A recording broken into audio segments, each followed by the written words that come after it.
Last podcast on the left is proudly sponsored by Amica Insurance. At Amica, you'll receive coverage with compassion. When you choose Amica, they'll take the time to explain your options for auto, home, and life insurance. You can feel confident knowing that they'll protect what matters most to you. Amica will provide you with peace of mind. Go to amica.com and get a quote today.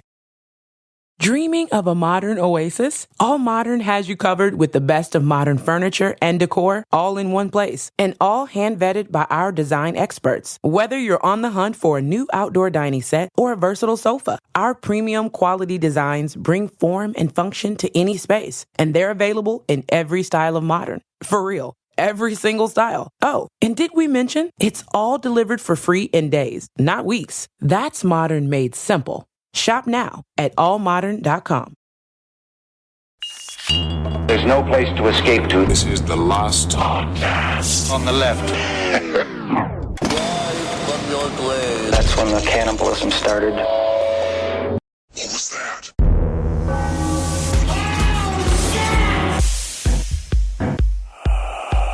It's so nice to meet your hero. Yeah. Because very rarely do you meet a hero that's, awesome. Yeah. I'd rather eat a hero.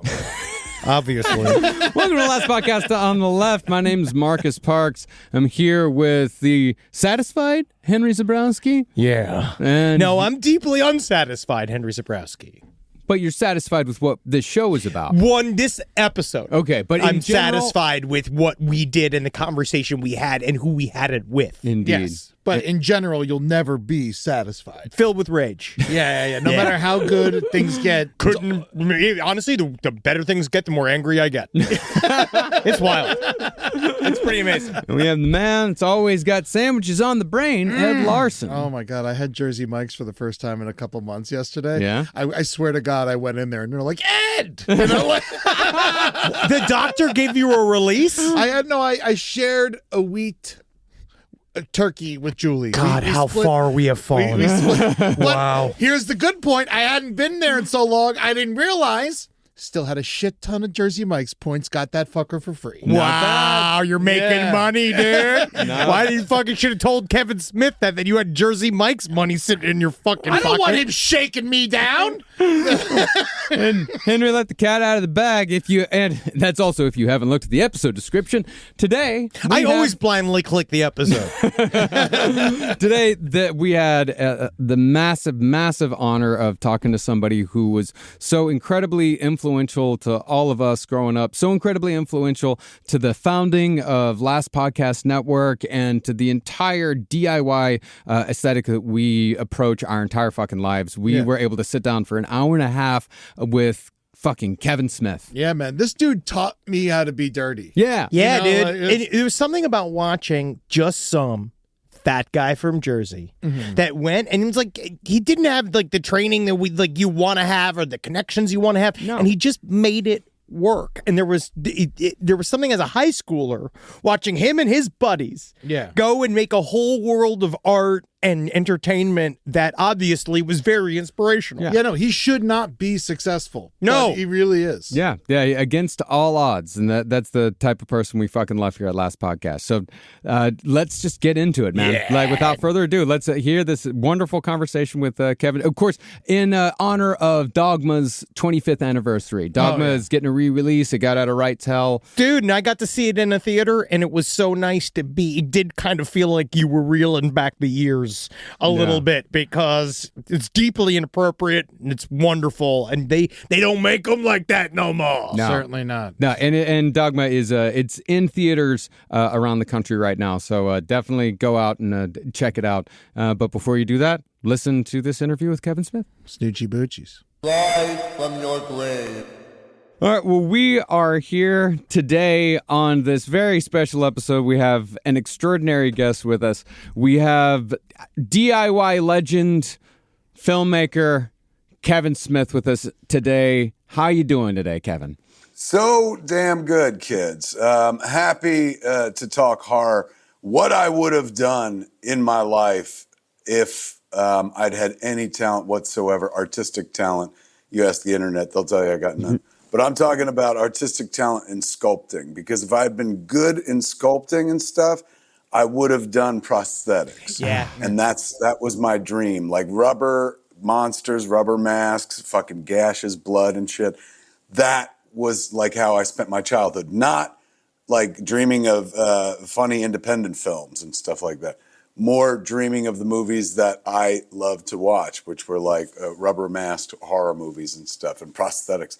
But if I'd ever got my hand on the Tom Savini book, what was it called? Oh my God. Because he has a whole makeup school in Pittsburgh. He does. But the book that he did years ago, he gave it to me years ago, and it's behind me in this library. And its title is, it'll come to me later on. But it was a book about how to do makeup effects. And we live in the age of the internet now, where if you were looking for this book, you could Google it fast, find it, and then buy it someplace. But we're talking about like late 70s, early 80s New Jersey. If you couldn't find this book in a library or bookstore, you were never going to find it. And I always feel like if I had found that book, I would have shifted toward prosthetics. Because I had like a blood kit, I had a makeup kit, nose putty, and I was always mixing up like cornstarch with like red food. Oh yeah, that's yeah.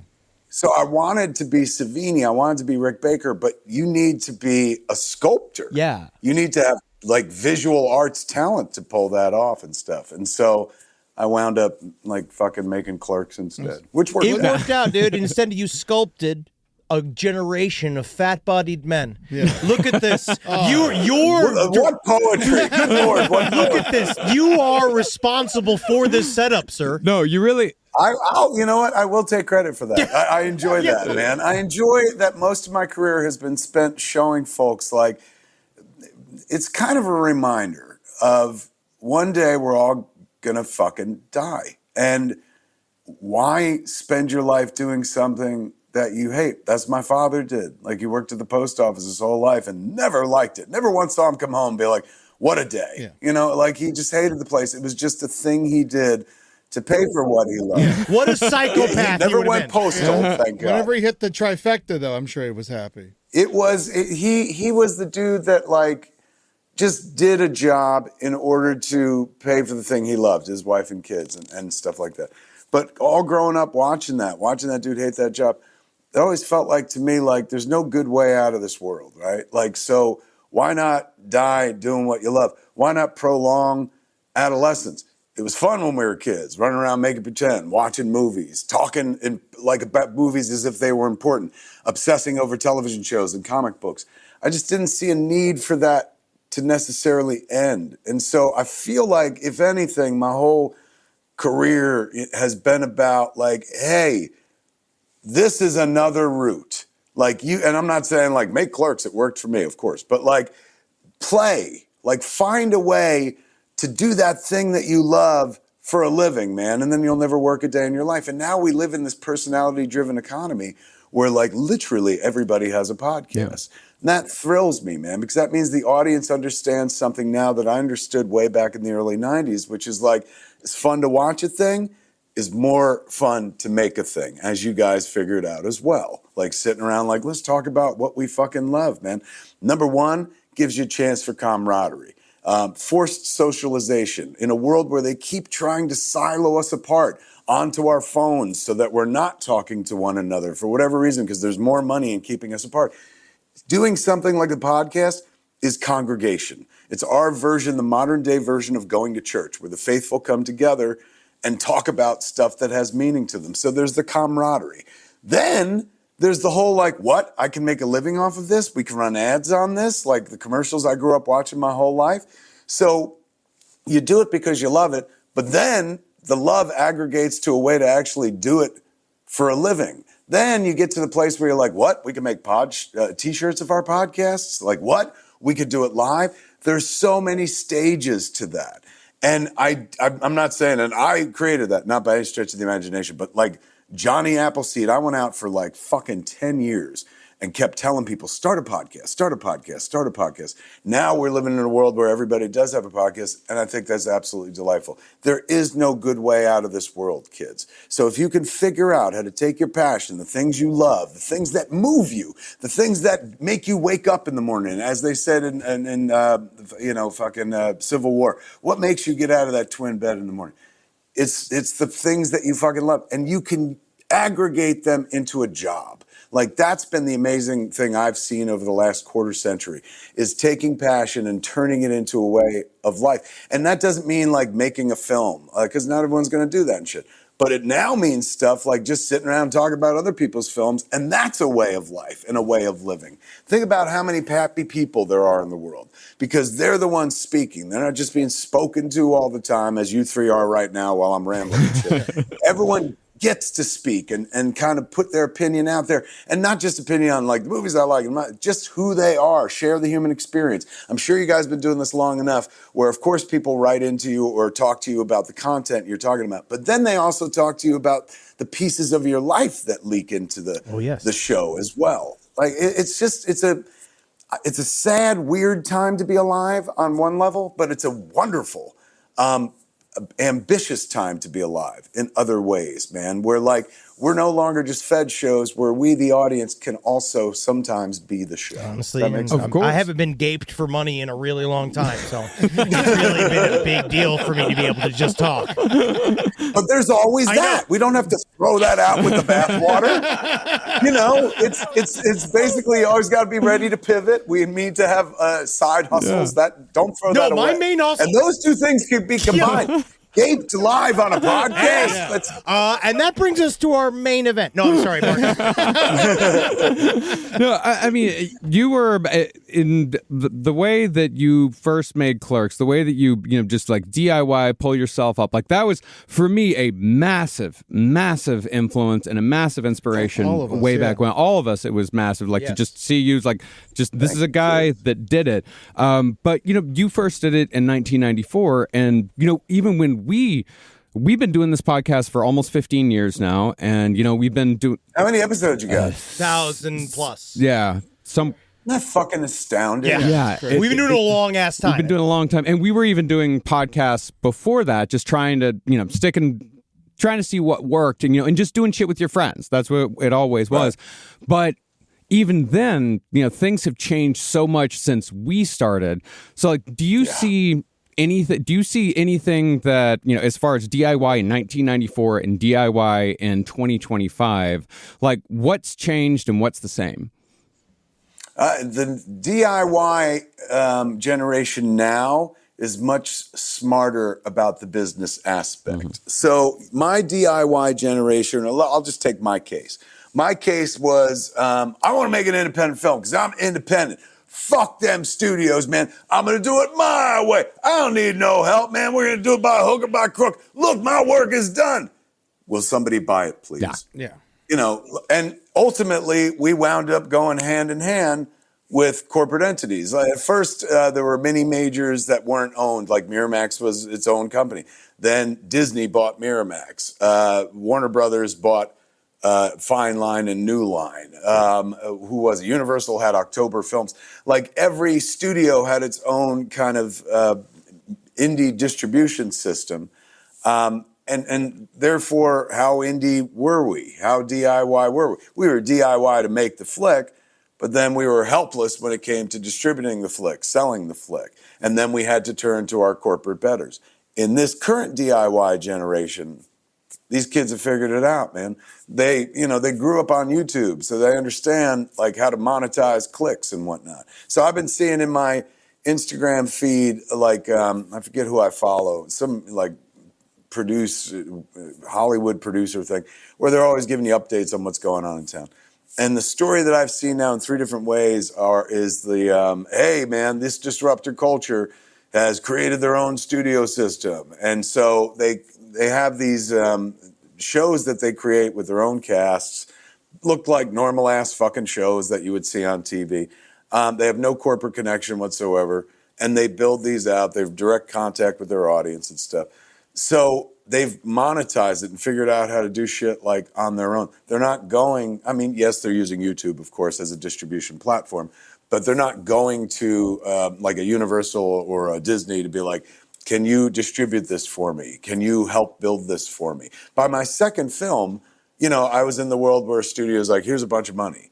Like, that doesn't happen so much anymore. So these kids, they're not waiting around. They're not sitting on the sideline going like, I hope my Cinderella story comes true. No, they're like, I'm going to go create a thing because I can, because I got these tools and I have this kind of access and I know about this and I know how to market this.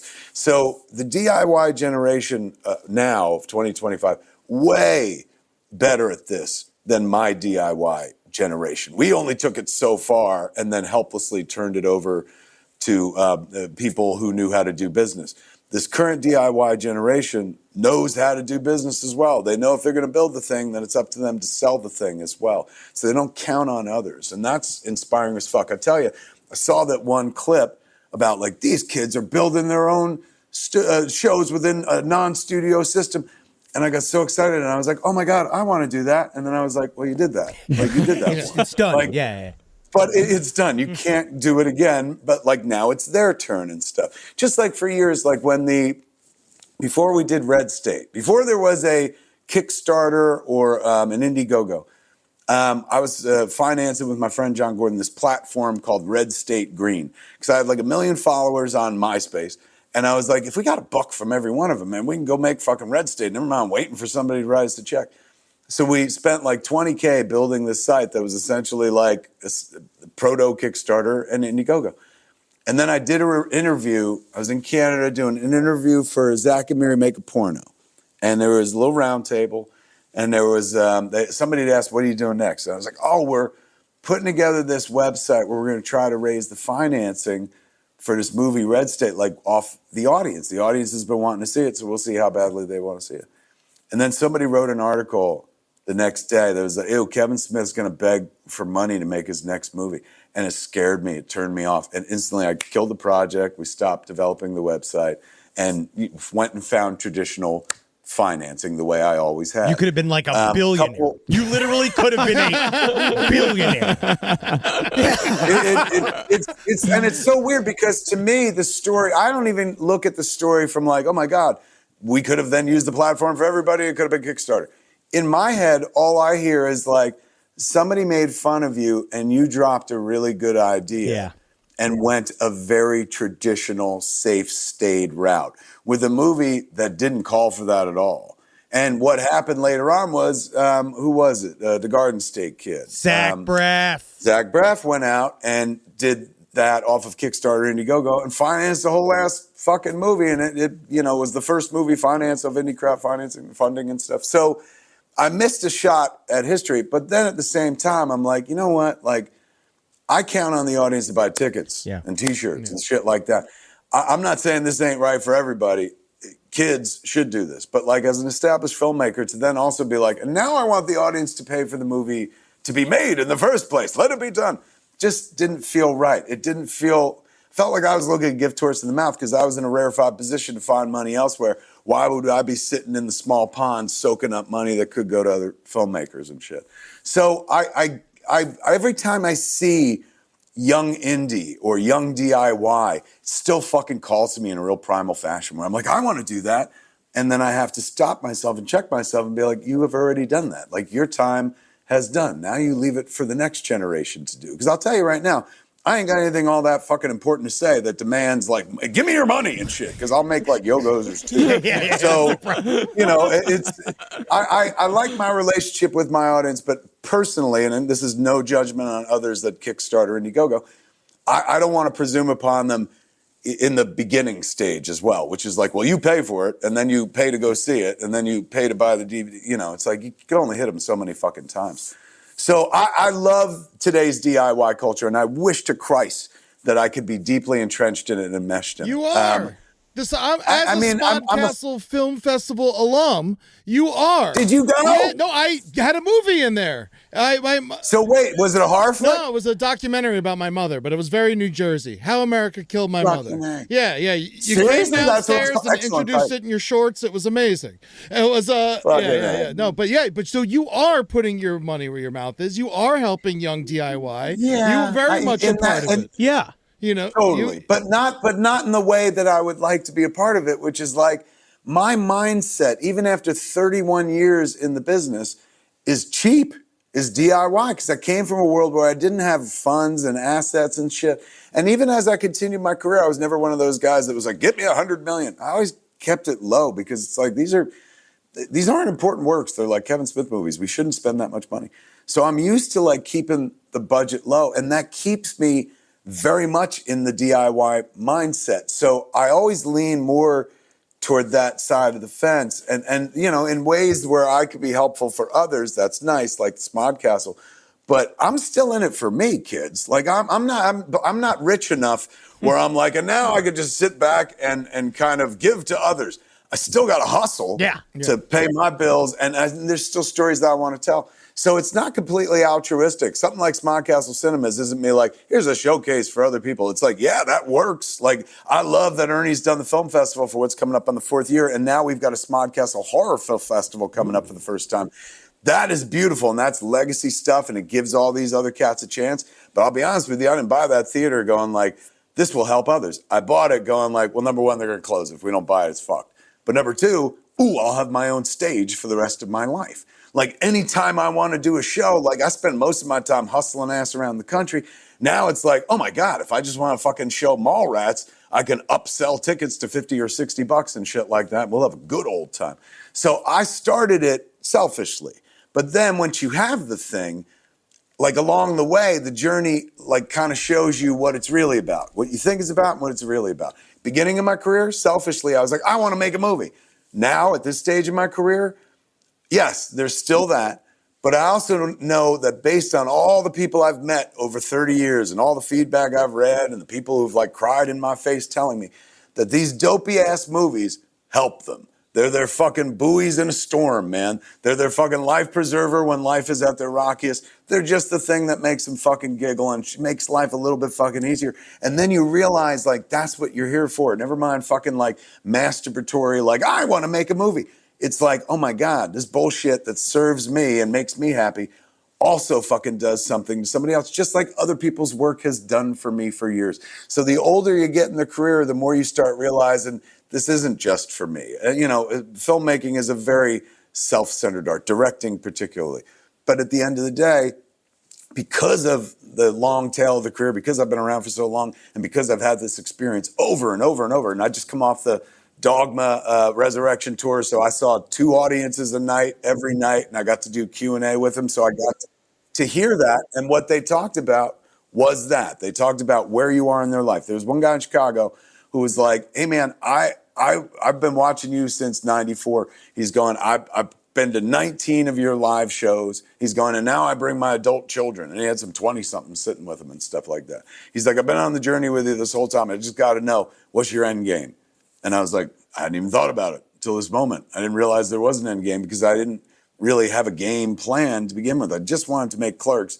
And then it started a career. I wasn't packed for a 31-year career. I've had to kind of figure it out as I went along. But I guess if I have an end game, is to like fucking inspire people to do this, which I feel like I've done. Like based on all the interaction, I feel I've done that. Now the end game for me is to make people feel as good as I possibly can, just to use my mouth on them, to give them pleasure until the day that I drop dead, whether that's in film, whether that's like on camera, whether that's in podcasts. It's like, I'm just here to serve. I'm just here to make shit a little bit easier for people. While, believe me, I'm making shit easier for myself because I don't have to have a real job because I do all this nonsense and stuff. Rise from your grave. This is an advertisement from BetterHelp. Men today face immense pressure to keep it all together. Bottling things up can lead to depression or unhealthy habits, or building an entirely semi-ironic bulldozer that's been converted into an indestructible machine that you use to keep a small town in terror. It's okay to struggle. Real strength comes from opening up about what you're carrying so you can be at your best for yourself and everyone in your life. This is true. All right? You got to get in there. You got to get into your brain. You have to observe your brain yourself, because if not, eventually they're going to be doing it with a lobotomist's knife. Okay? It's what your family's going to make you do. So you're going to want to get into therapy. Plus, switch therapists at any time. BetterHelp's great. As the largest online therapy provider in the world, BetterHelp can provide access to mental health professionals with a diverse variety of expertise. Talk it out with BetterHelp. Our listeners get 10% off their first month at BetterHelp.com/lastpod. That's BetterHelp.com/lastpod. You're traveling. It's summer. let's face it, you're going to do something. Maybe you're a teacher. You got a bunch of free time. You're still getting paid. What are you going to do? You're going to go somewhere weird that you've never been before. And leaving the country, it's already stressful. It's good to just know a little bit more about where you're going, whether it's Mexico or France. It's good to know a little bit more about how to communicate with the people where you're going. And plus, you got to know what you're ordering off the menu. What are we even talking about here? At least for the waiters and waitresses across the world, learn a couple things. Start speaking a new language with confidence thanks to Babbel's conversation-based technique that quickly teaches you useful words and phrases about the things you actually talk about in the real world. Languages available on Babbel are English, German, Spanish, Italian, French, Brazilian, Portuguese, Turkish, Polish, Indonesian, Dutch, Norwegian, Danish, Swedish, and Russian. So go to one of those places and talk to the people. One thing that I love, and you obviously know that I love this, it's talking. And I want to talk to everyone no matter where I am. And so traveling the world is amazing. You learn so much about everyone, everywhere, especially if you can actually talk to them. So let Babbel help you out with that. Learn another language. Babbel is gifting our listeners 55% off subscriptions at babbel.com/left. Get up to 55% off at babbel.com/left. Spelled BABBEL.com/left. Babbel.com/left. Rules and restrictions may apply. You know what doesn't belong in your epic summer plans? Getting burned by your own wireless bill. Leave it to the sun. While you're planning beach trips, barbecues, and 3-day weekends, your wireless bill should be the last thing holding you back. Make the switch to Mint Mobile. I call it a 10-finger discount because I got 2 margaritas in each hands and I forget to pay the bill. With plans starting at $15 a month, Mint Mobile gives you premium wireless service on the nation's largest 5G network. That is 5. The plans come with high-speed data and unlimited talk and text. So while your friends are sweating over data coverages and surprise charges, you'll be chilling literally and financially. I hope you're not too chill because that's the temperature of a corpse. We love Mint Mobile here. Anybody who has Mint Mobile, it's like you're a cousin of mine. Don't you ask me for money. Don't you even think of asking me for money. Just that I know that we all like Mint Mobile, and that's enough of a relationship. We don't need more than that, okay? This year, skip breaking the sweat and breaking the bank. Get your summer savings and shop premium wireless plans at mintmobile.com/LPOTL. That's mintmobile.com/LPOTL. Upfront payment of $45 for 3-month 5-gigabyte plan required, equivalent to $15 per month. New customer offer for first 3 months only. Then full price plan options available. Taxes and fees extra. See Mint Mobile for details. I know. I want to talk about Dogma. I want to talk about because that's part of the reason the season that you're here. We love Dogma, love this movie, but I do want to ask you, leading right after that question. I mean, humor me. Take back your show. Take it back. Humor me. Would you? Okay, let's say you're saying, what's your end plan, right? Would you be down because you are obviously? I would view you as somebody who is very forward thinking. You're a sci-fi guy. You understand kind of certain elements, obviously. Would you want an AI-built avatar of yourself to continue on after you live? Would you want a curated you being around after the fact? Would you be down with that, or is that still in your soul? Could he be, because there's nothing about me that's original, right? Everything I do, I've seen in one form or fashion someplace else, and then I translate it as my version, I guess. So, that being said, if I can be presented in a Max Headroom type fashion. Yeah. Mm-hmm. Yeah. Oh, it's like whatever you this, want. but rubbery, and I'm just like, this is a Snugget. I'd be down for that. It's coming. I'll take it, man. I was on Bert Kreischer's podcast last week, and he said something that made me laugh, where he was just like, I was asking my wife that if I come up with like an AI generated avatar girlfriend and talk to her and masturbate to her, is that cheating? And I was like, I don't even know in that Yeah, case, or like, man. I talked about this with my wife. Are sex bots cheating? You do it. Yeah. What do you mean? But especially the sex bot. But now, like you online, you can feed it all your information and shit, and you could create an AI personality that like fucking will tell you all the things you want to hear. This is the dangerous shit.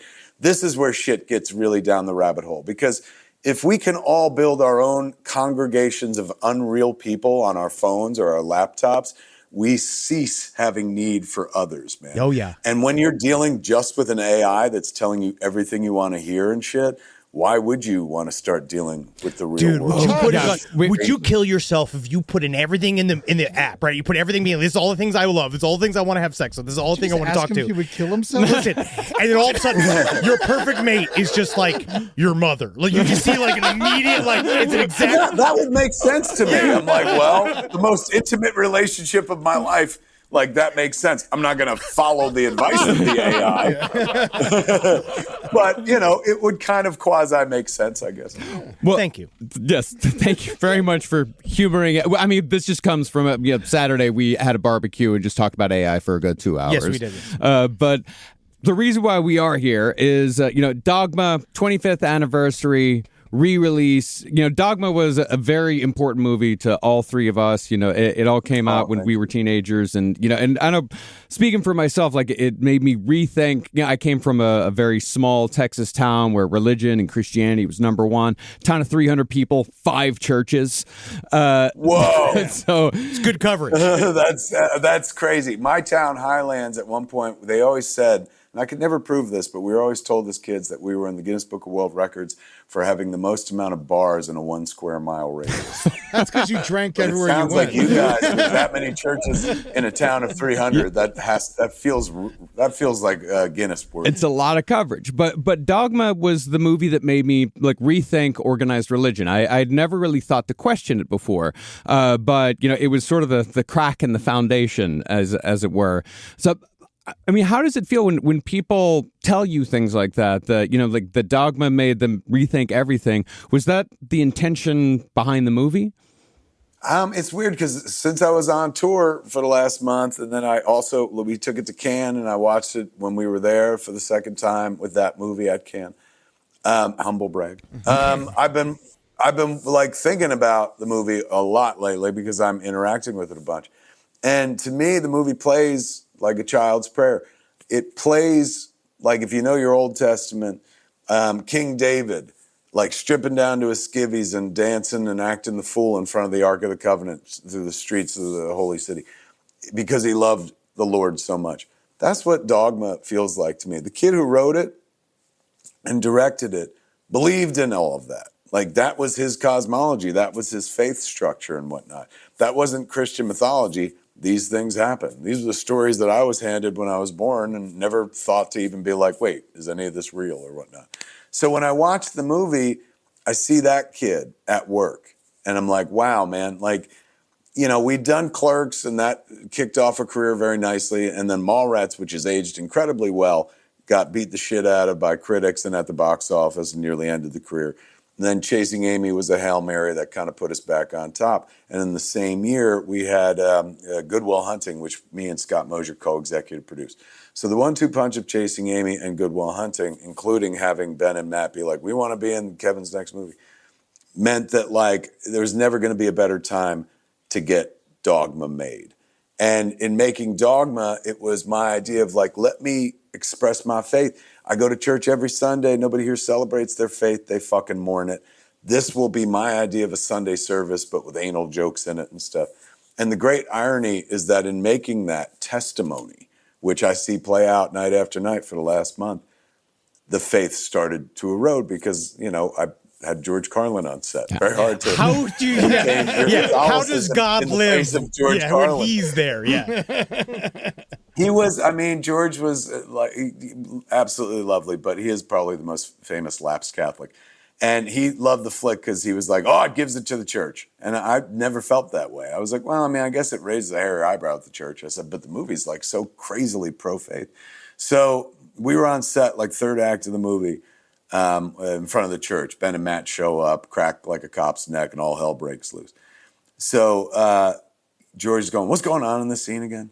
And I was like, well, the angels show up and then they're going to kill everybody and then cut their wings off, go into the church. When they come out, they're again, presumably killed by the cops because they're human at this point. And then they'll go straight to heaven. And he goes, why? And I was like, because of the plenary indulgence loophole. And he goes, and what is that? And I was like, come on, man. Plenary indulgence. Yeah. I broke out the old catechism to be like George and start talking Catholicism, like talking shop with him, Catholicism. And he's looking at me as I'm talking and explaining our shared, one-time shared faith. And he's got the face that an adult has when a child over-explains Star Wars. You know? And then finally he goes, you really believe in all this shit, don't you? And I said, yeah. My God, I said, you were raised Catholic, you don't? And he goes, no, I'm smarter than that. And so that was the kind of the beginning of the end. Then 12 years of Smodcast will really disabuse anybody of their childhood faith. Oh, yeah. Just sitting opposite an agnostic. Like, not even, Scott Mosier wasn't even an atheist. An agnostic, man, but one of the most practical people I ever met. And slowly over time, if you ever listen to that show, because we started in, 1997? Was it 97? 2007. From 2007 till probably about 2017, you could slowly hear my faith like chip away and stuff like that. I thought it was just dealing with the internet. Believe me, life's the faith out of you sometimes. For some people, makes their faith stronger. For others, I got to a place where I was like, this isn't working for me anymore. Now, do I miss it? Absolutely. When you almost died, did that also affect how you view all of this? You would imagine that in the moment of, oh my God, when I was told by the cardiologist, you're having a widowmaker. I said, what's that? And he goes, seriously? And then he explained it. He's just like, in 80% of the cases where you have right now 100% blockage in your LAD across the front of your heart, 80% of the cases, the patient always dies. He's like, but you're going to be in the 20% because I'm good at my job. And he disappeared into my crotch and made magic. So that's how they get to your heart, through your femoral artery and shit. So the whole time he's down there, I keep looking down and see this guy's head bobbing up and down in my crotch. I was like, go figure. This is how I was going to die. I knew it. Yeah, nobody told me that. So I'm looking up at the ceiling and going like, wow, this might be the last room I'm ever in, man. This might be the last ceiling I ever see. And so it occurred to me at that point, I was like, if you're ever going to fucking call on your childhood faith, if you're ever going to pray, this would be the time. And then I realized, like, if I start praying and there is a God, he's going to be like, you made Dogma, fuck you. So I opted not to pray in that moment. Instead, started the movie of my life. They tell you life flashed before your eyes. So I was like, I'm going to start the fucking flick early and stuff. Mercifully, the dude saved me and whatnot. And so I got to stick around. So that will feed that, like 22 years of life fed the script for Dogma. Like, I started writing it when I was 22. I started writing it before Clerks. It was called God back then. Then we made the movie in like 98. So from age 22 till about 27, Dogma was shaped and formed by my life experience, my childhood, my pop culture intake, my thoughts, feelings about faith, everything. Anything I'd learned goes into that. If I had made a sequel like 1 or 2 years later, then it's just like not being fed as well as the first one was. Then it's just like, they're back, Bartleby, okay, Jay, it's all about So now I've been writing a Dogma sequel, and I've literally had 25, 26 years since the first one to live a whole ass other life, like another lifetime. And that lifetime was not just full of everything that happened to me, previously and when I was a kid all the way up to there, but it also includes like getting married, having a kid, almost dying, losing my mind and shit like that. And everything I've experienced, like losing my faith as well, over the last 25, 26 years. So as I write the Dogma follow-up, sequel, whatever you want to call it, I'm happy because it's fed by a lifetime of experience, just like the first one was fed previously by a lifetime of experience. And all those experiences, like almost dying, that's going to be in there as well. Yeah. Dude, because right after watching the movie, my first thought was, Rufus would be 25. Mm-hmm. I was like, the whole movie centers around Bethany's daughter, who is named Rufus. Yes, no, I'm very excited. And you're absolutely right. She's like 25, 26 right now. By the time we're done with the movie, probably 26. And let me tell you something. I'm not gonna spill any beans, but a Dogma sequel will.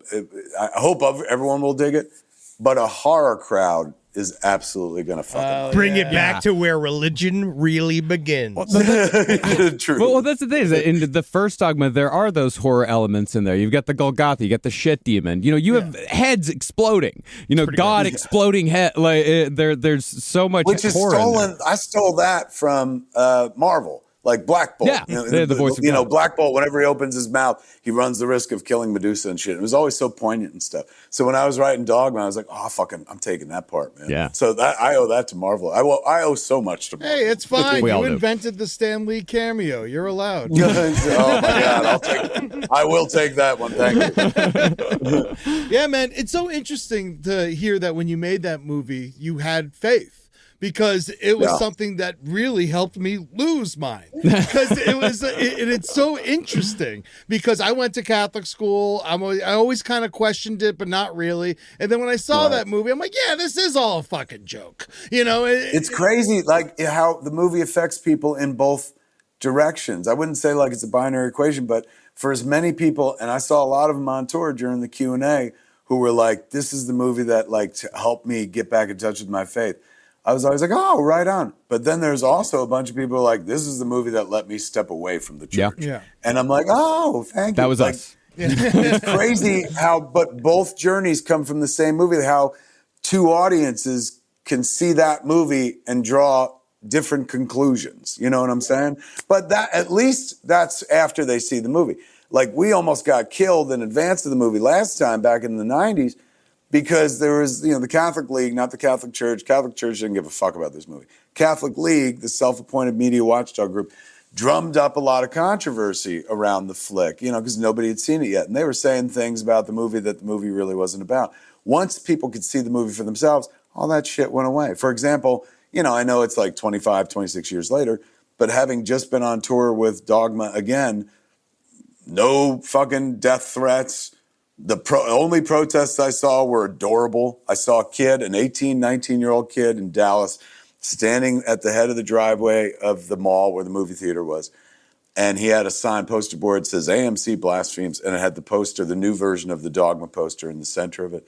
And so I was in a car, and I'm like driver's seat, passenger seat's empty, and then he's just right there on the street holding this sign at the light. So I lay on the horn, like, give him support and shit. And he's so happy, he looks around, and he sees me. And then he sees my face, and he turns, man. He shuns me. Motherfucker shunned me. So, just one kid there at you used LA. To join your own, when you joined your own protest. That was one of my favorite of your moments. Incredible. I did. I couldn't do that this time because there aren't enough people protesting. But yeah, back in 99, I joined the protest that was happening right around my local theater. I saw in our newspaper in the Asbury Park Press, they were like, the Knights of Columbus says there's going to be a 5,000 person protest at it was a Sony Lowe's at that point. At the Monmouth Mall. So I was like 5 minutes from my house because I lived in Oceanport at the time. I said, we have to go, man. And Brian Johnson, my friend who was living with us at the time, he goes, you can't go, they'll see you. I said, no, but if there's 5,000 people, it's going to be very hard to pick me out of a crowd. I was like, as long as we're holding protest signs, we should be fine. So we made protest signs. One said, to hell with Dogma, and the other said, Dogma's dog shit. Colored them in and stuff, blue, sparklies, like real big. And then we drove over to the theater. It was me and Brian and my wife.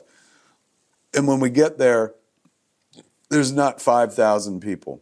There's 15 white hairs and blue hairs, old people. Yeah. And they got a crucifix that they got with them and shit. And they're praying the rosary. So my wife was like, well, this is a bust. Do you want to go home? I was like, no, man, they need the numbers. Let's help. We went out and joined them and held our fucking signs and prayed I prayed the rosary. Brian didn't know the rosary, so I was praying the whole time and stuff. And then the Channel 12 news van pulled up. And a lady gets out the clipboard and the guy gets out the camera and shit. And you could tell they're disappointed. Like, there ain't 5,000 people here. There's only 15 people here. So they're looking at all 15, trying to figure out who they could talk to for their news piece. And she's going down the line, and she looks, me right in the eyes, and I look back at her while I'm praying the Hail Mary and stuff. And then she keeps going. Then she comes back, looks at me, Then she looks at her clipboard. Then she looks back up and she races over to me. She's like, "Are you him?" And I was like, "No, that's him." And I pointed to the crucifix. and she was like, "Well, can I interview you?" And I said, "Yeah." Because she had asked me again. She was like, "No, you look like the guy." I said, "No." Then she goes, "Seriously?" I said, "I tell you, I'm not him, man." Like 3 times I denied it. I heard a cock crow. She was like, can I interview you? I said, "Absolutely." And she brings the guy over with the camera and he looks at me like, "Isn't this the guy?" And then they start rolling and she's like, "What are you doing here?" And I was like, well, I'm here to protest. And she's like, "Why?" And I was like, "Well, I've heard things about the movie, none of them good." She's like, "What's your name?" What's your name? I was like, "Brian Johnson." And she afterwards, after she interviewed me, she turned off the camera. She was just like, "You are that guy. I know it." And I was like, "I tell you, I'm not that guy at all. I don't even like black and white movies." And she took off. And that night when we went back home, like 11:15 that night, 11:30, my mom called, man. I saw like a message from my mom, like her name come up on the phone. So I picked up the phone. I was like, "You all right, Mom?" And she goes, "Yeah, Tiger, I was just watching the news and there's a boy on TV who looks like you, but his name is Brian Johnson." I was like, "Oh, yeah." So nothing like that this time, man. We're like, if I had gone out to join a protest, it would have been me and that fucking 18, 19-year-old kid. Like, and he didn't seem to want me there. There was one for the opening night of the tour in LA. We started on Easter Sunday, 420. Yeah, bro. And That was a good one. It was a good way to start. As I went in, there were 2 people holding like a man and a woman, and they had a banner, a stick with a banner in between and another stick that had a Mary crying on it, like "Why?" or some such shit. And I went out, and because that was the first night of the tour, man. And as I was running in, I said, "What's outside?" And they said, "Don't worry about it. Take a picture on the red carpet." And I said, "No, what is going on?" They said, "You're being protested." I was like, "Aw." So I went out there. Oh, nice. And I took a selfie with them, and they didn't like that shit at all. No. But, fucking, it was my experience, too. Yeah, man. I when I wanted to prep for the interview and watch Dogma again, I wasn't able to make it to the movies, unfortunately, which I'm very disappointed about. But I did the next best thing in honor of you. I went to the local video store and I rented it from the DVD from them. And It was very cool. $3. Had a great time. Nice. 5 days. It was wonderful. And because you can't. Where's the video store? Give them props. Where is it? It is called. Hold on. I got that Be Kind Video in Burbank. So yeah, they have everything there. It was great. Only $1 late for each day. Wonderful stuff. But they also gave me the special features DVD. And nice. You got the fat edition. Yeah, I did. And so I was watching all the deleted scenes. Horrible. Great job cutting them out. And that's why they're all omitted. But the coolest thing for me when I was watching all that was looking at you do the interviews beforehand, and you had Harley sitting on your knee during the interviews, and it was just like, I'm sitting there, I'm like, he fucking makes movies with her now, and I think that's the coolest thing in the world. I love it so much, and like, was that always your plan to like have her join the family business? Like, if you were a plumber, that's the plan, So like, truly, and so like, what? As long as she was interested in it, it was never anything that I was like, "Hey man, you got to be doing this shit." Like, I was pushing writing. She would sit around and watch iCarly when she was a kid, the first version of iCarly. And I would be like, "Well, this is fun." I said, "But what's more fun than watching iCarly? You should write one of these. Like, just go write one, man. It's a good time when you're in charge and stuff." So I was always pushing writing. I was like, "You're going to write. You're the kid of 2 writers, man. Your mom's a writer, I'm a writer, you're meant to write." And then she wound up falling in love with acting. And so I was like, "Oh, well, I know a fucking thing or two about that as well." So it was kind of a delight. And, Jennifer naturally was like, "Well, I know you do it, but like, that's a tough business." And, she generally had the same kind of outlook that most parents have when you're like, "I want to be an actor in the movies." They're always like, "Well, maybe get a fucking degree in something else so you have something to back you up and stuff." But I couldn't be that guy. Like, I could never be the guy that's like, "You should do something practical." Like, I made Clerks, so I have to be like, "Oh my God, chase your fucking dreams and shit." So I loved it when she went into acting because I'll be honest with you, like, I had a lot more time with my kid than most people get with their kid because I didn't have a traditional job, right? So I didn't have a 9-to-5 that took me out of the house all the time. When we did have to go to a place to shoot a movie, whole family would go, and I'd put the little kid in the movie and stuff. So she was always around. But, because I had the life that I had, it all went so fucking quick. Like I remember, you know, when there was this one day we were in the bedroom upstairs, like the me and Jen's room, and the kid wanted to play hide and seek. And I was like, all right. And so we play hide and seek for a fucking hour, man. And like any fun that existed in the first 10 minutes was gone. Like the room's big, but it ain't that fucking big. We're just like, you're right there. How many ways can we do this? And so I remember her, I said, all right, kiddo, that's it. And I'll remember her going, one more. And I was like, no, kiddo, we already did it for an hour. And the look of disappointment, like on her face, momentary, because we did something else.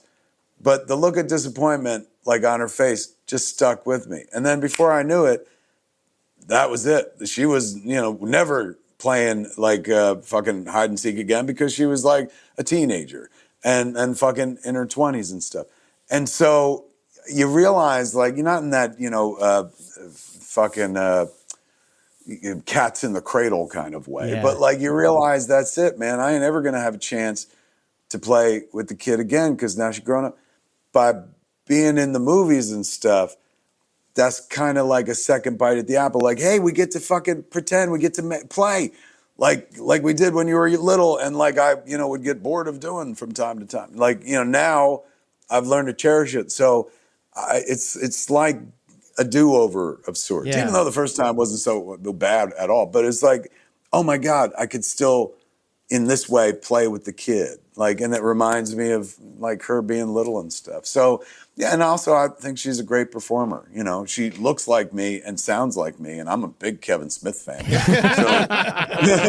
I like her work as well. Yeah. Well, speaking of acting, like Dogma has, like, one of the things about Dogma, it just has an incredible cast. Like you mentioned, but we got very lucky cast. You mentioned George Carlin earlier. You know, you have Alan Rickman, Salma Hayek, Chris Rock, you know, Matt Damon, Ben Affleck.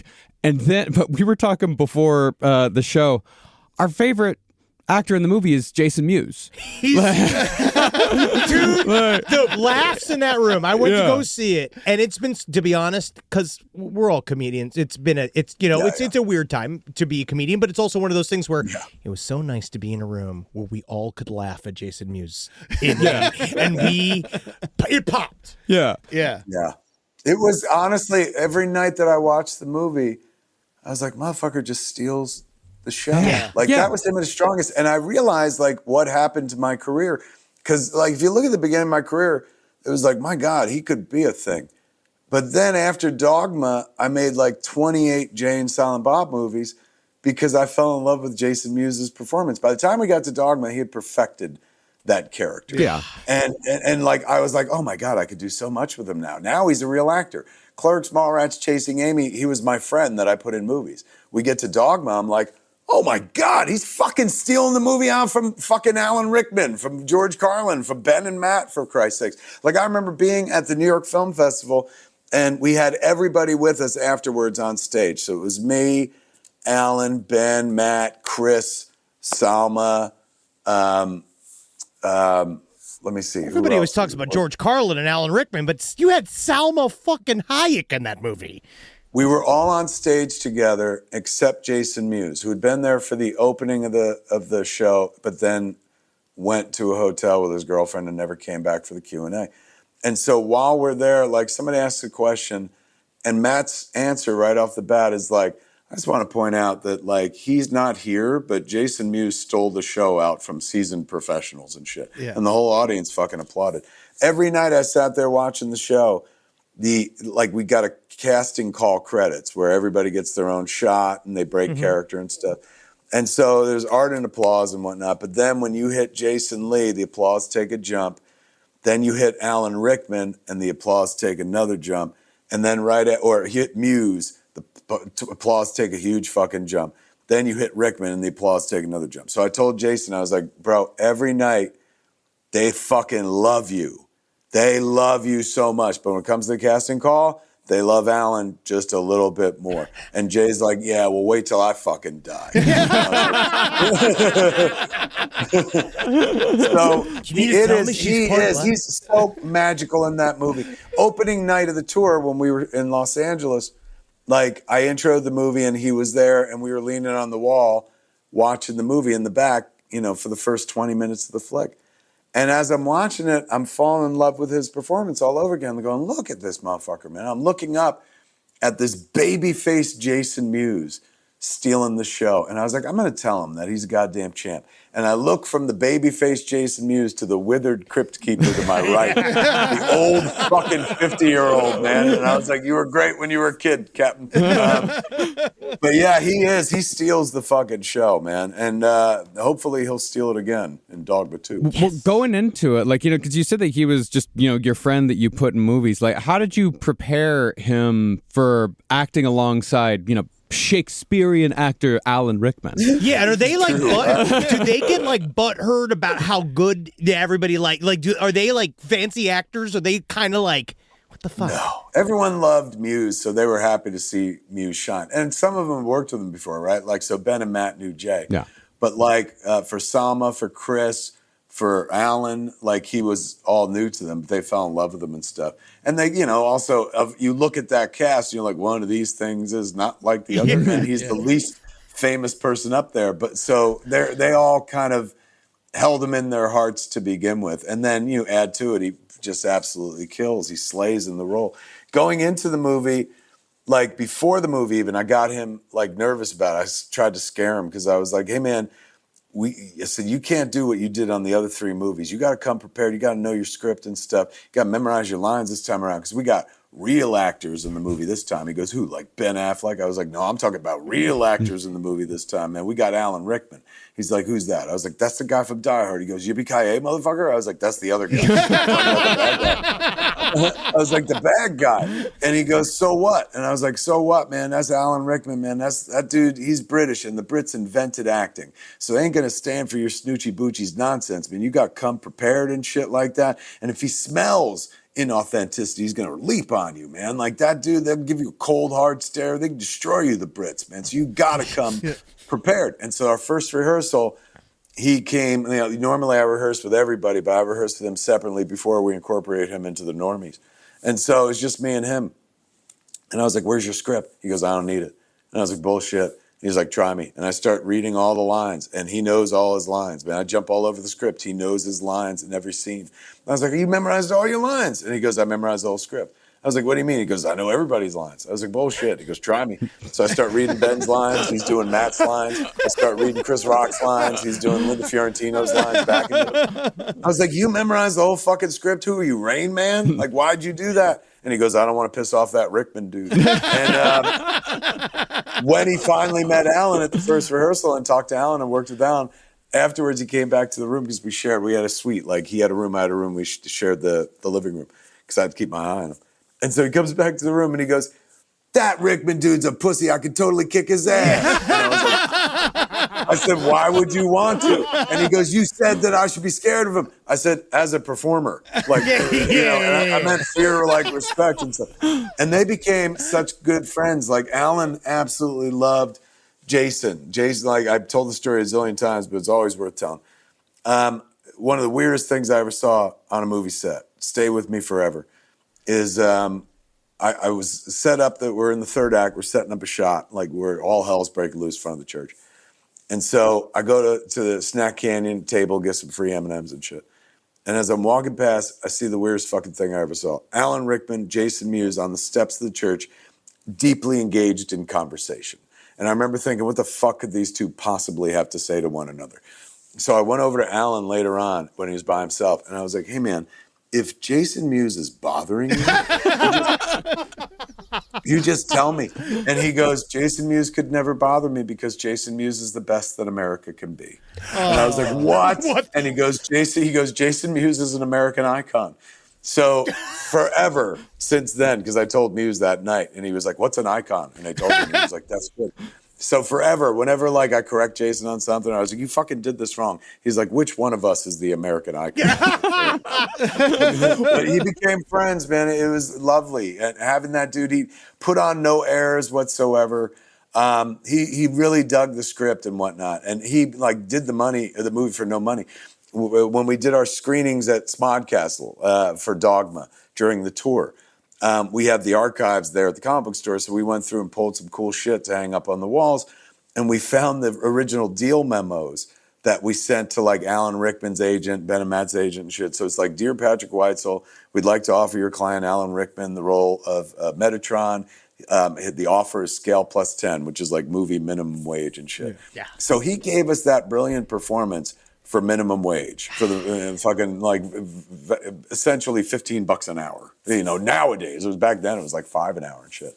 So what a lovely man. I was always a fucking huge fan. Never thought about putting him in the movie because I loved him so much. I was like, why would you put Alan Rickman in a Kevin Smith movie? But he reached out to us, man. John Gordon, who worked at Miramax, called me one day and he goes, you'll never guess who came in here today. I said, who? He goes, Alan Rickman. I was like, Hans fucking Gruber was in the building? Did he blow it up or what? He goes, no, man, he was here to talk about this Merchant Ivory movie we want to put him in. But all he wanted to talk about was whoever made Chasing Amy. And I was like, I made Chasing Amy. He's like, yeah, man, he likes that movie. We should send him the script for Dogma. I was like, yeah, he could be Metatron.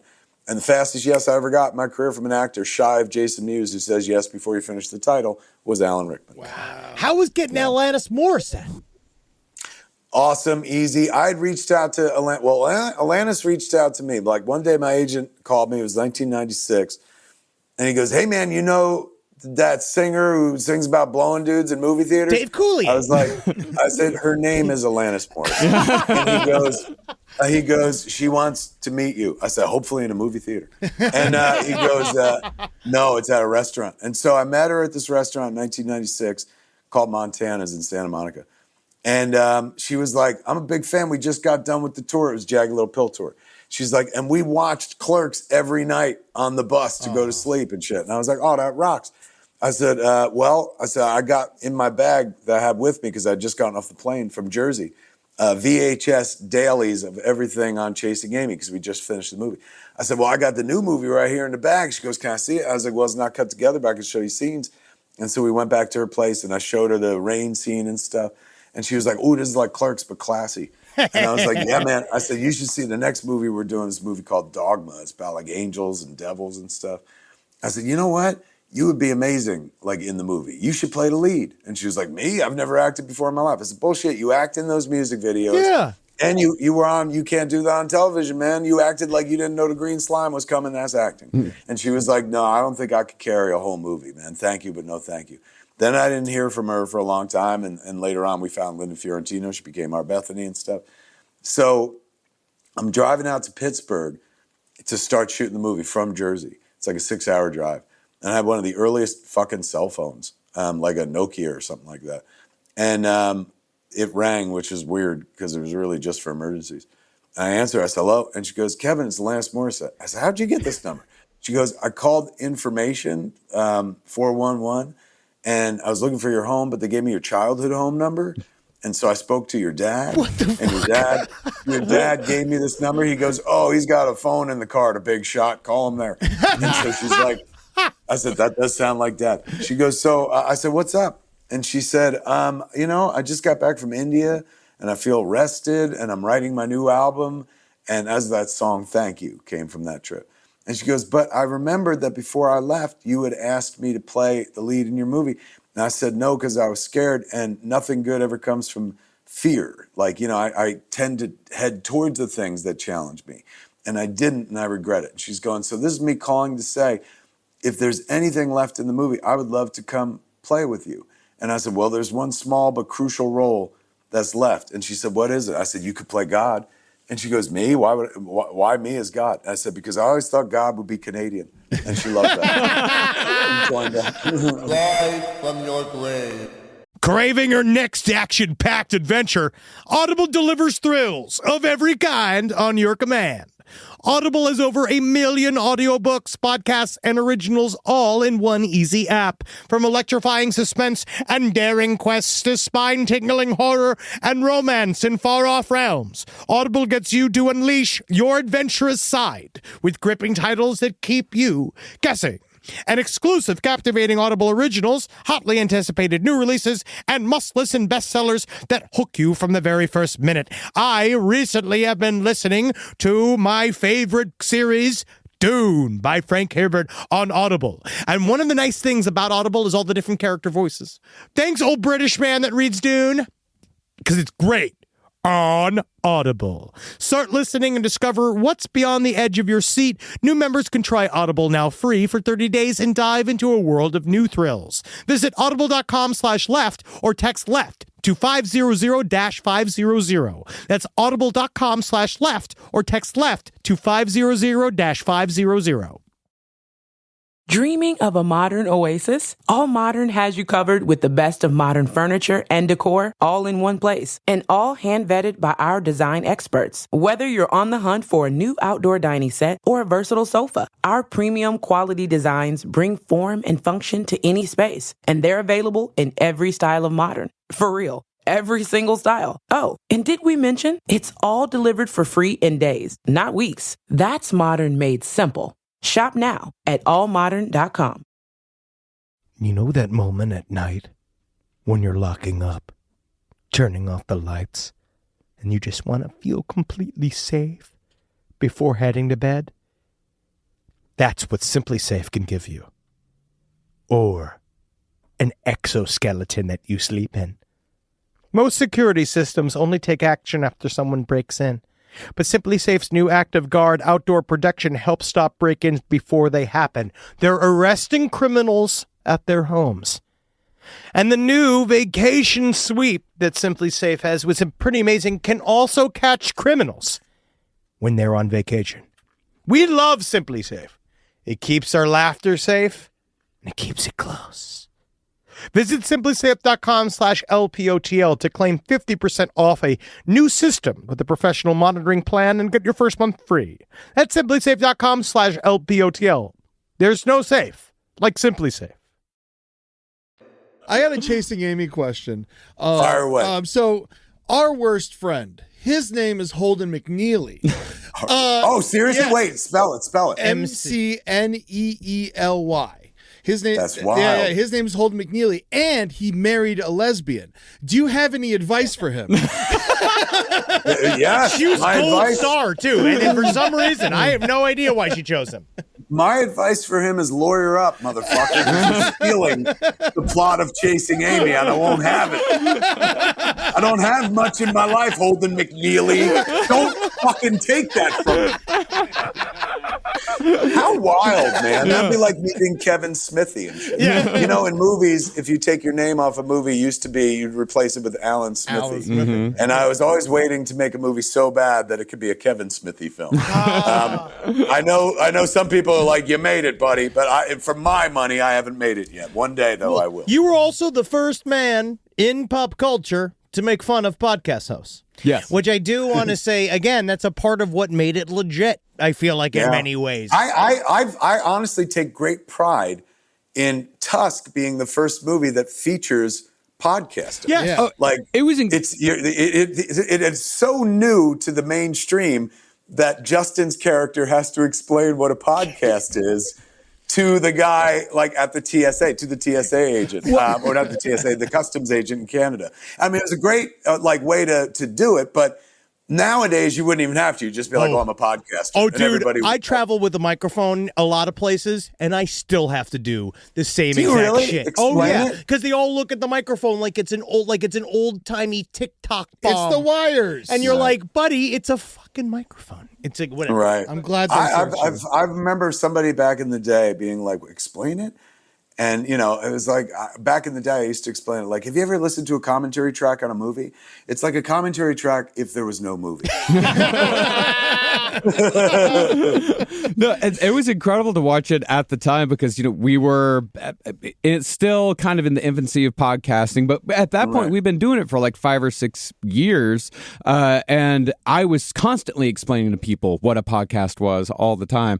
But it was so cool to finally like see it on the screen. Like I went and saw it in the theater to see like, honestly, we're there. It means the fucking world for you to shout that out, because I remember how important that was to me. Like I love and still love it, but when we started, like I loved podcasting. The idea of having like my own fucking radio show. Yeah. Oh yeah. Like, you know, where I came from in Jersey, there was a local radio station called WRAT, The Rat. And I always dreamed like maybe one day I'd get enough money that I could buy The Rat, play any music I wanted, and just sit around and talk whenever I wanted to. And then one day, Scott Mosier comes into the office. He's like, have you heard the Ricky Gervais podcast yet? And I was like, what's a podcast? And he was just like, people sit around, man, they just talk. And Mosier was the one. He was like, it's kind of like a commentary track for a movie, but there's no fucking movie there and shit. And I was like, well, we can probably do one of these podcasts. And I never listened to anyone. We just sat down and started doing one and shit. And, you know, it was this thing of like, my God, nobody's telling us what to do. Nobody's telling us to stop. We can talk about anything we want. I enjoy talking to this motherfucker. One thing it did spoil in my life, though, was I stopped talking to people until there was a microphone on it. Because I'd be like so many times across, and I'm sure it's happened to you, like, wait, save that for the show. Yeah. Like, I do it with my kid to this day. My kid and I will be talking about something cool, and I'm like, wait, save that for our show and stuff. So I noticed that early on. Like, as much as I love talking to Scott Mosier, it became reserved for when there was a microphone there, because I was like, well, if we just talk to each other, it's wasted, man. Like, but if we have a mic, it captures it.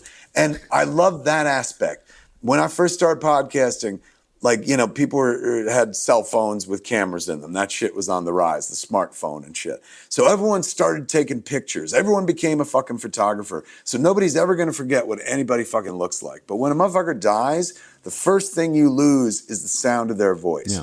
That's what I loved about podcasting back in the day, is like capturing voices of people I love. I sat down with my mom, recorded a podcast. Sat down with people who aren't with us anymore, like Stan Lee. And so forth, and recorded, and their voices are there. I'll never forget what they sound like. And so I love that, and I would encourage people all the time, like, sit down, record podcasts with your parents, with your grandparents and stuff like that, because you're gonna need those voices one day. Yeah. You know, pictures, you're always gonna remember what they look like, but the sound of their voice, the inflection, the tone, all that shit slips away. But now, everybody knows what everybody sounds like till the end of time. So much so that an AI can duplicate you if it needs to. Oh, yeah, dude. It's gonna be, we're all gonna end up in gay porn in Europe. I'm here for it, man. As long as they give me a cut. I just want to wet my beak a little. That's all I ask. That's all. Yeah, no, yeah. I honestly value, we had my mom on the show a bunch of times, and I value it so much. Yeah. And it means she's the world. That's living life right. Extremely problematic woman, but lovely. If she was still alive, she would be canceled. But I get to have that. You know, so it's very nice. All right, who to win in an arm wrestling match, Ben Affleck or Matt Damon? Ben Affleck. Woo. Wow, quick. Ben's got the style. I don't know if you've ever seen him, but Ben's a fucking giant. He's huge.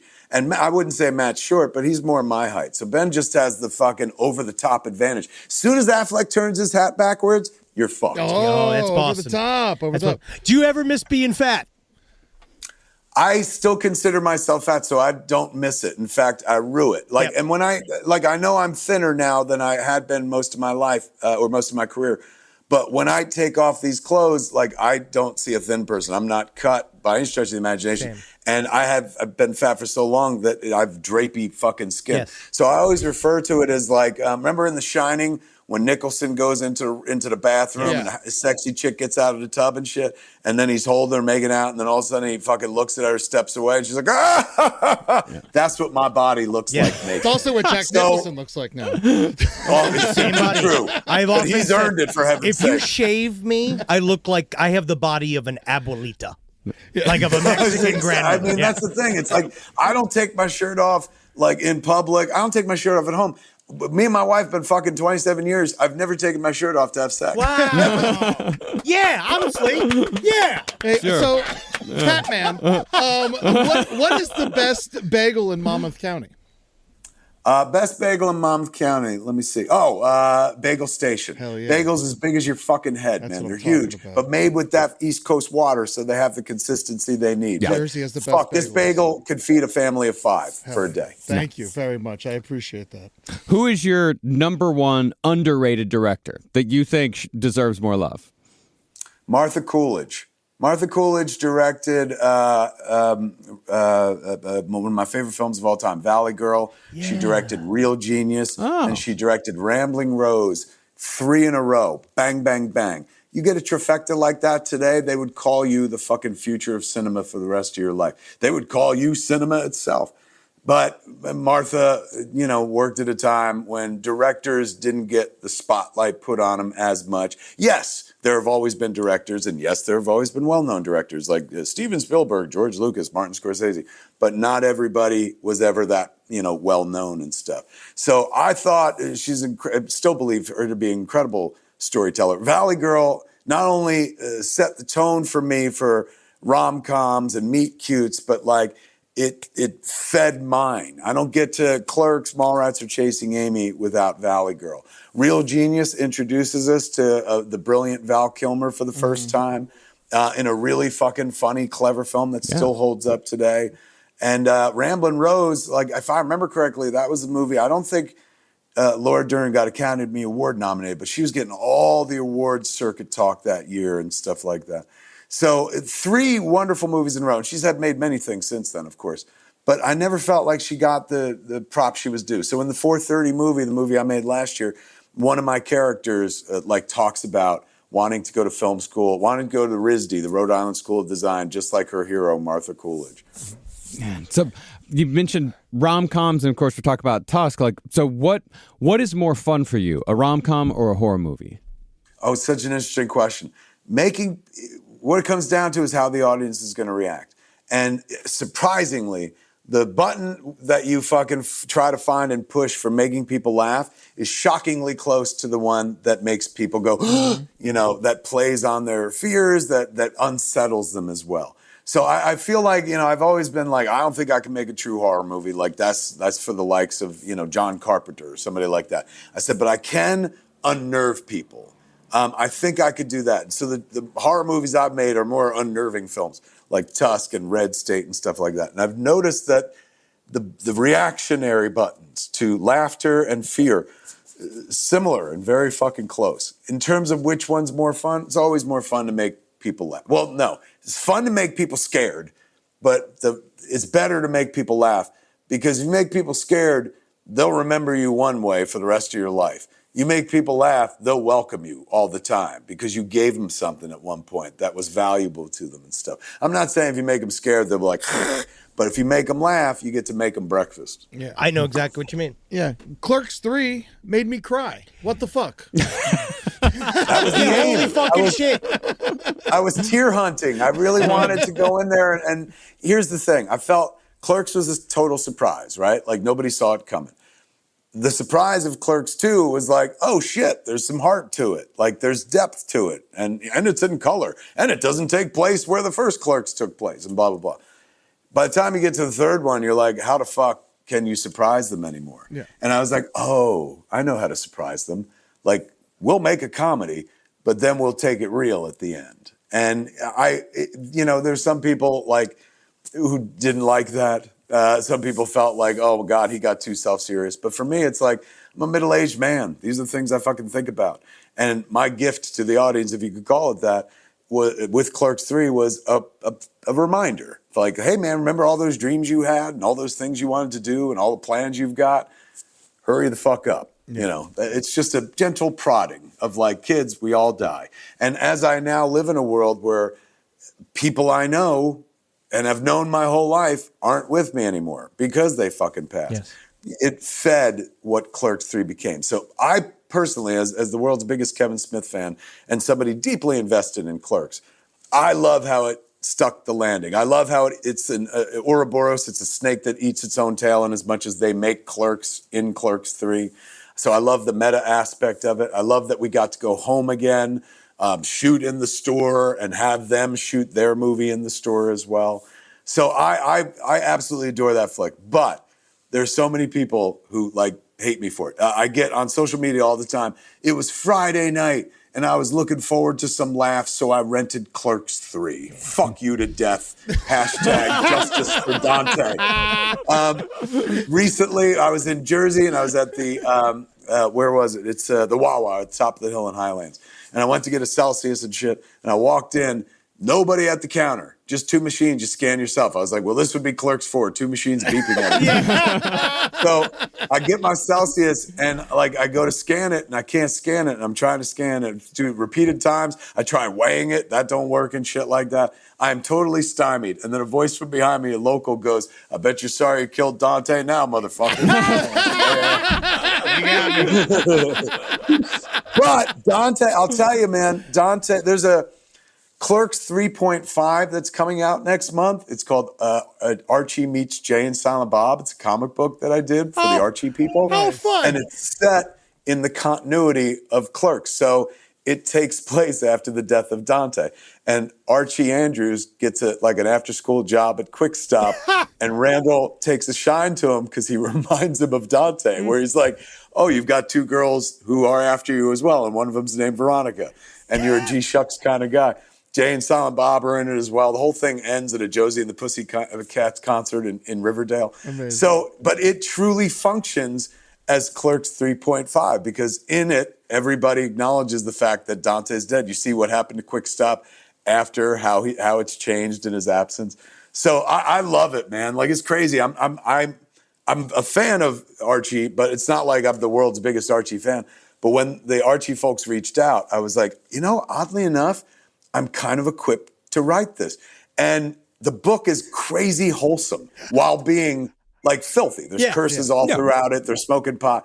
But the one thing is when I told people like, oh, I'm doing this crossover, man, with Archie and Jay and Silent Bob. They're like, are Jay and Silent Bob going to fuck Betty and Veronica? And I'm like, no, Jay and Silent Bob are 50 and Betty and Veronica are teenagers. But it's a wonderful book. It comes out like next month. But in all this Clerks talk, it just reminded me of it because I'm like, we continue the story, oddly enough, in the Archie pages. And by the way, I loved those Clerks comics that you did with Jim Mahfood back in the day for Oni Press. Those were so. I actually have a tattoo of like that. Well, it's a Jim Mahfood art. Like I just love it so much. Art with the big fat black lines. Man, he's a genius. Yeah, he did our cover for. I do a book for Dark Horse through my comic imprint, Secret Stash Press. And it's called Quick Stop. So it's all these like View Askew stories you would never make a movie for. But when they did the second hardcover, when they bind the 4 issues together, put it out as a trade, it's a hardcover trade. Mahfood did our cover of, and it's Jay and Silent Bob, almost like Big Ed style, in a van, a VW van with a movie like spare tire cover and shit. Is absolutely beautiful. He's an absolute genius, that guy. Oh yeah, and I also like the comic book stuff that you like. The Green Arrow run, like bringing back Ollie Queen was so cool. And the I got a book that drops today, man. My first Marvel book in ages since I did Daredevil Target years ago. Is called it's Giant Size: The Amazing Spider-Man, and I got a 15-page story in it. It's fucking gorgeous, man. It just hit the stands today. How do you have the time? How in 15 pages. 15 pages. You just do so much shit. Yeah. And I'm but the thing is, it's stuff that appeals to me. So like when they reached out and they were like, do you want to, it wasn't for a Giant Size Annual. They were going to do this Earth 616 book. So like, would you like to do a story for it? And I was like, oh, fucking yeah. So as soon as I got off the phone with Nick Lowe at Marvel, I started writing because that appealed to me. I was like, oh, that's going to be fun. Same thing with the Archie book. As soon as I got off the phone with Jesse, the guy who runs the place, and he was like, would you like to do a book here? I said, absolutely. I instantly started writing because I was like, oh, that's fun. I got a bunch of ideas. So if you see me doing a bunch of things, number one, comics you do like 6 months to a year ago, right? So the Archie book I wrote, I want to say like at least 6 months ago or something like that. So now it's coming into fruition here. This Marvel story I wrote probably roughly around the same time, 6 to 8 months ago. So seeing it in print today is dope, but I did the work back then. You make time for the work when it's stuff that you love. And it's, it can't always be about like, I'm getting paid to do a thing. Yes, you get paid to write, 15 pages of a Marvel comic, but not a lot. We've written stuff for DC and Dark Horse. So it's like you're basically, if you're a person who writes 3 or 4 titles a month, you can really make a living. But if you're carpetbaggers like us, you're not there to collect the check. You're doing it for the passion. Just because you're like, what? You're going to let me do this shit? Exactly. Done and done. So I still feel that way about comics. So when Nick Lowe at Marvel called up, when Jesse at Archie called up, I was like, oh shit, yeah. And these are things that appeal to me, so it never feels like work. And there's another thing I guess I could say it, but I can't say what it is. But they're doing a Marvel DC crossover, and I saw my name floated in there, so I did my work for that as well. That'll happen later on. That's and stuff. awesome. Nice. So you make space for the things that mean something to you, and yes, they pay. I ain't poo-pooing it, like a couple $1,000, $2,000, nothing to sneeze at and shit. But like I've had agents, for my day job who are like, why are you wasting your time writing comics? I can get you paid like 100 times the amount you got paid for that comic book to write a real script. And I was like, yeah, but I wouldn't have the passion, the enthusiasm, because that would be a job. Yeah. This I did like with utter joy. It ain't about the money. It's like, you're going to let me fucking play with Reed Richards? Done and done. Yeah, because then you also don't have to go in front of a bunch of executives and pitch it and get noted to death and have to go through all of the things that you have to go through when you're working in a And you big never old... once have to be like, who's going to pay for this? This seems expensive, because somebody's drawing it. Some artist is spending time, not dimes. So in comics, they've always been a big part of my world and stuff. Of course. I love now being a publisher. I love having Secret Stash Press. And now I'm starting, because of Secret Stash Press, I feel it's like, all right, like I should start doing more crossovers. The Archie thing happened very easily, and came to my front door. It was such a delight that now I'm going to keep going. We're going to cross over with some other imprints as well. I'm looking at all the Rocky and Bullwinkle stuff behind you. Big fan of Rocky and Bullwinkle. Thank you. Is Moose Jaws a crossover? Moose Jaws is. I want. If you think that's fucking, look at this Rocky and Bullwinkle shit. Oh, wow. Shit, wow. Man, amazing. You see that giant Bullwinkle sitting right there? Oh. That came from the Dudley Do-Right Emporium back in the day. Man, they just had an auction recently, and I bought that. Did you set out to create a Rocky and Bullwinkle room, or did it just happen on its own? Honestly, this is so ironic. Like, this office didn't look like this 6 months ago. What had happened was, remember we had the fires here in town? Yeah. Oh, yeah. So I live right next to Runyon Canyon. And so they've actually evacuated us because they're like, hey, man, the fire's hitting the canyon. And we left with nothing, left everything in the house, just grabbed the dogs and fucking took, my computers and shit. And she took her jewelry and we fucking fled. And I looked back and I saw the flames coming up over the hill, and I was like, well, that's it. There goes everything I own and all my childhood shit and fucking like the things I've held on to my whole life. Like, oddly enough, one of the only things two things I brought with me besides my laptop. I brought my Silent Bob outfit because I was like, well, I'll have to work eventually. and then I brought my father's ashes, which I was like, why? Yeah. Stupid. Because they're already pre-burned and shit. So when we left, I thought that was it. And I kept watching from my phone. We got the security cameras on the phone, waiting for the fire to get here, but they dropped water. They did those water bombers and shit, put out the Runyon fire. So I got to go back that night. And you would imagine the effect would have been, let go of all your earthly possessions. Because clearly I was ready to. Like I did. I drove away and I was like, man, fucking there goes my photo albums all throughout my childhood, the scrapbooks I kept, the certificate that clerks got into fucking cans, shit like that. My marriage certificate, which you noticed came way last. So when I came back, you'd imagine I would have kind of gone monk-like and been like, hey, man, it's time to get rid of things. And instead, I went hard in the other direction. And I started collecting Rocky and Bullwinkle, which has been a big thing for me. I used to collect it when I was a kid, like up into my early 20s. Then Clerks happened, and I started doing my own thing. So I don't know if it was like somebody told me, like, this is deeply psychological, Kevin. Like, you went, obviously that fire was traumatic for you, but it wasn't. We didn't lose anything. But maybe the threat of, I don't know. But it resulted in me buying a fuck ton of Rocky and Bullwinkle shit on eBay. For the next 2 months after the fire, like a fucking junkie. Every day I'd be like online going, I don't have that. I started bidding. Then I went to Facebook Marketplace, man, which was a whole new discovery for me. And I started buying shit and going to pick it up in the real world. And then people be like, it is you. And I was like, yeah. Yep, give me the shit. Give me my Bullwinkle shit. I like a discount as much as the next guy. Then I just started buying Kevin Smith off fucking Facebook Marketplace. and then showing up just to watch their expressions change. Where I'm like, they're like, why are you buying a Jay and Silent Bob figure? I was like, why do you think? Yeah. Man, that is the ultimate lesson as an artist. I really appreciate. Yeah, man, you're reinvesting in yourself. Yeah. I am. Get to that point in your career, kids, where you can buy yourself from strangers just to watch them smile or be puzzled. But yes, Moose Jaws is coming, man. I was just on the aforementioned Bert Kreischer podcast last week, and I was like, hey, man, be in Moose Jaws. And he was like, I would love to. That's a funny idea.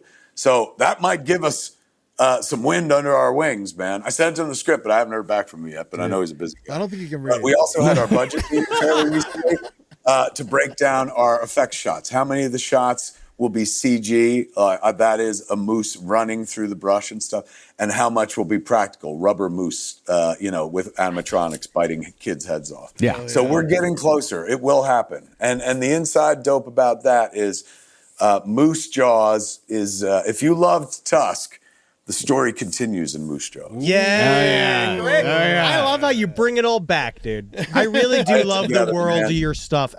This has been so special. Yeah.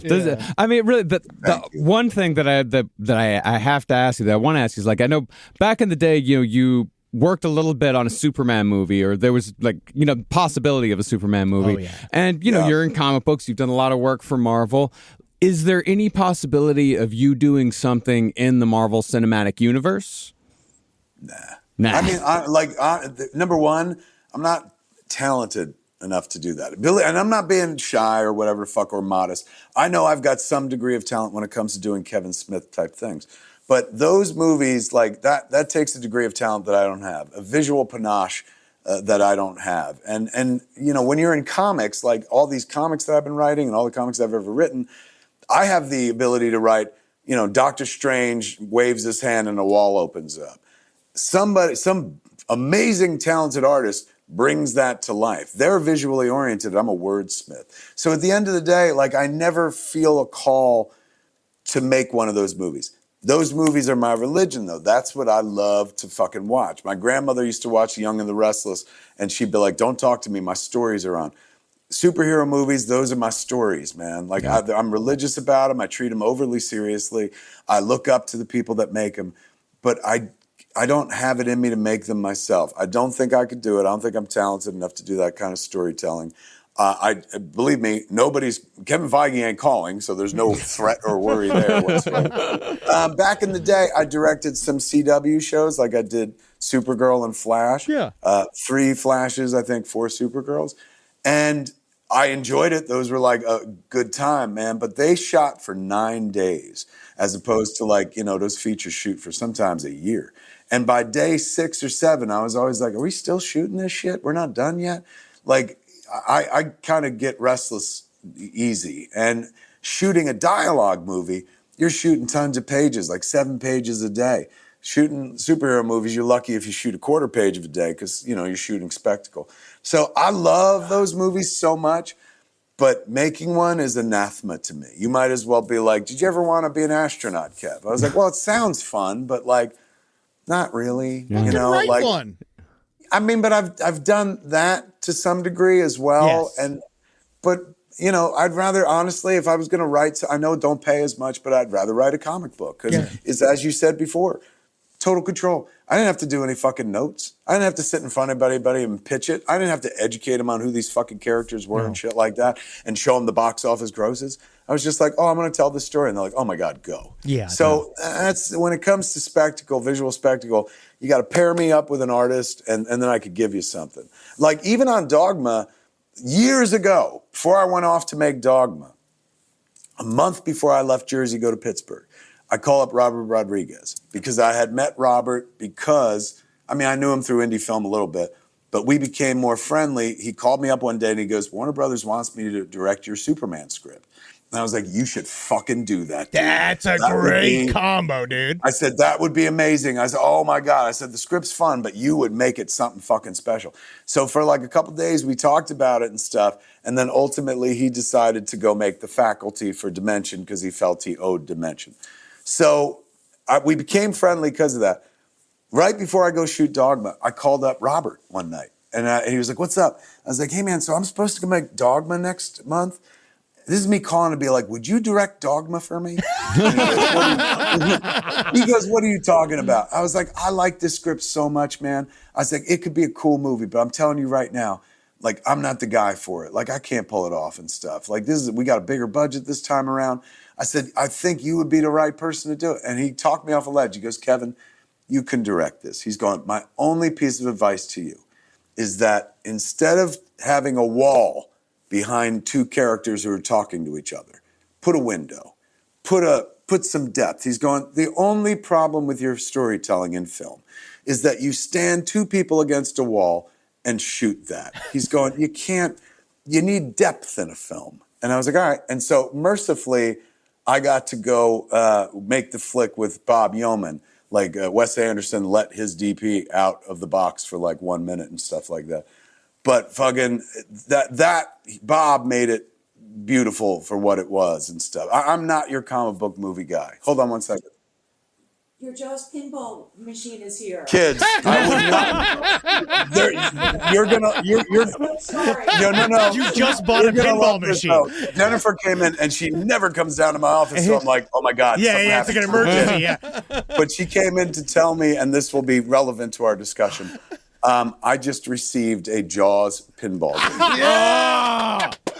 So they're delivering it now, and I need to go take pictures. That is the greatest excuse ever. Dude, I gotta say, it is. I really hate to be 1% or first world, but I must go. You have to go. Receive my Jaws pinball game. Dude, thank you for your years of work, and thank you for talking to us. We're really so happy that we got to sit the with world, you. man. When they told me that you guys wanted me on, I knew the show, and right away I was just like, oh, I can't wait to talk horror with these guys. So thank you. Hell yeah. Thanks so much. We appreciate it. Go see Dogma. Check it out. It's a little old flick. Oh, it's so much fun to see it in the theater. I love seeing old movies in the theater. Nothing makes me happier. I'm so glad it's back. I'm so glad you're still fucking amazing and relevant. And check out the Smodcastle Film Festival. It was so much fun.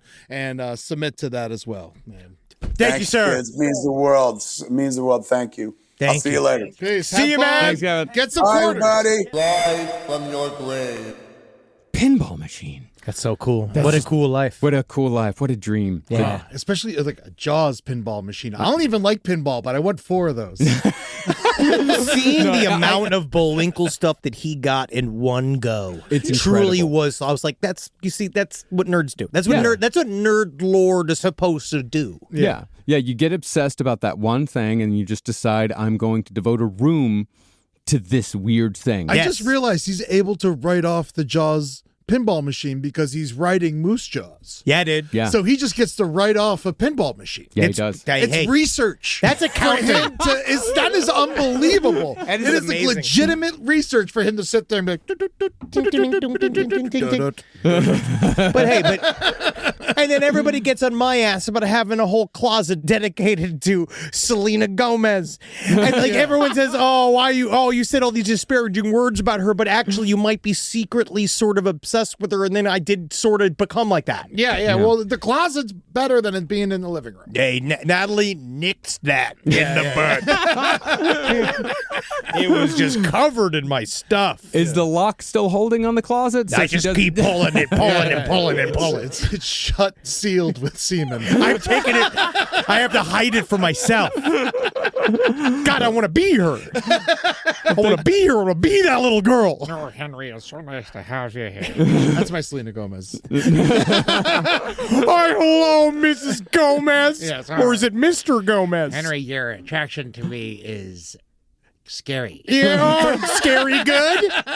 Well, thank you so much for listening, everybody. As always, if you're in the Atlanta area, we're going to be playing the Coca-Cola Roxy tomorrow night. Yes. So there may be tickets, there may not be, but check them out and see if you can come on out. We got some new surprises for this live show. We do. That we're very excited. Things had to unveil for the change first due to time. what God did. Yeah. And then July 12th we'll be in Salt Lake City. So Yeah. come check that show out as well. Yeah, can't wait for Salt Lake. Salt Lake is always such a good time. It's such a good crowd. I always say it, Salt Lake goes hard. Oh, They yeah, go man. hard every fucking time, and I can't fucking wait for it. It's going to be such a good time. Hell yeah. I hope you come hard.